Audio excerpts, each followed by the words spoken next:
బ్రాహ్మీ ముహూర్తాన ప్రకృతి పులకించే వేళ సూర్య భగవానుడు తన కిరణాలతో లోకాన్ని స్పృశించకముందే మన ఇంట్లో లక్ష్మీ కటాక్షం సిద్ధించాలంటే మనం చేసే పనులు ఎలా ఉండాలో తెలుసుకోవడం ఒక అదృష్టం.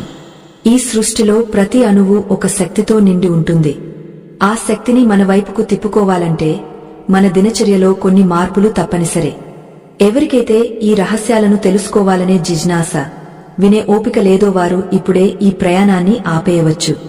ఎందుకంటే సంపద అనేది కేవలం కష్టపడితే వచ్చేది కాదు. అది సంస్కారంతో, క్రమశిక్షణతో కూడిన సాధన వల్ల లభిస్తుంది. నిలకడ లేని మనసు, అశాంతితో కూడిన ఆలోచనలు ఉన్నవారు ఈ అమూల్యమైన విషయాలను గ్రహించలేరు. చాలామంది అడుగుతుంటారు, మేము ఎంతో కష్టపడుతున్నాం, అయినా ధనం నిలవడం లేదు, ఇంట్లో ఎప్పుడూ ఏదో ఒక గొడవ జరుగుతూనే ఉంటుంది అని. దానికి కారణం మనం ఉదయాన్నే నిద్రలేచినప్పుడు చేసే పనుల్లో ఉండే లోపమే. సూర్యోదయానికి ముందే మన జీవితంలో ఒక వెలుగును నింపుకోవాలి. ఆ వెలుగు మన అరచేతుల్లోనే ఉంది, మన గుమ్మం ముందే ఉంది, మన మనస్సులోనే ఉంది. మన పురాణాలు, ఇతిహాసాలు చెబుతున్న సత్యాలను మనం విస్మరించడం వల్లే నేడు ఇన్ని కష్టాలు పడుతున్నాం. ఈ రోజు మనం తెలుసుకోబోయే 3 పనులు మీ జీవితాన్ని ఒక కొత్త మలుపు తిప్పుతాయి అనడంలో ఎటువంటి సందేహం లేదు. మొదటిగా, నిద్ర లేవగానే మనం చేసే పని మన భవిష్యత్తును నిర్ణయిస్తుంది. ఉదయాన్నే నిద్ర లేవగానే కళ్ళు తెరవకముందే మనం మన చేతులను స్మరించుకోవాలి. ఎందుకంటే ఈ చేతులే మన కర్మకు ప్రతిరూపాలు.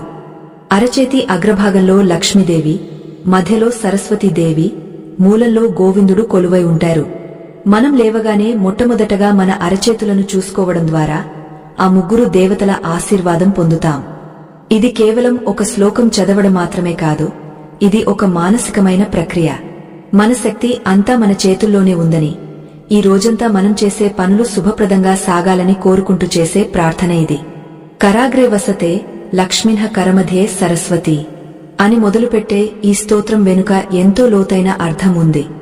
చేతి చివరన ధనలక్ష్మి ఉంటుంది అంటే మనం చేసే ప్రతి పనిలో లాభం కలగాలని. మధ్యలో విద్యను ప్రసాదించే సరస్వతి ఉంటుంది అంటే మనకు మంచి వివేకముండాలని. చివరన పరమాత్మ ఉంటాడు అంటే మనం చేసే ప్రతి పని అతనికి అంకితం కావాలని. ఈ భావనతో ఎవరైతే రోజును ప్రారంభిస్తారో వారిలో ఆ రోజంతా ఒక తెలియని ఉత్సాహం, ధైర్యం నెలకొంటాయి. అలసత్వం అనేది దరిచేరదు. సోమరితనం అనేది మనిషికి అతి పెద్ద శత్రువు. ఈ శత్రువును జయించినప్పుడే లక్ష్మీదేవి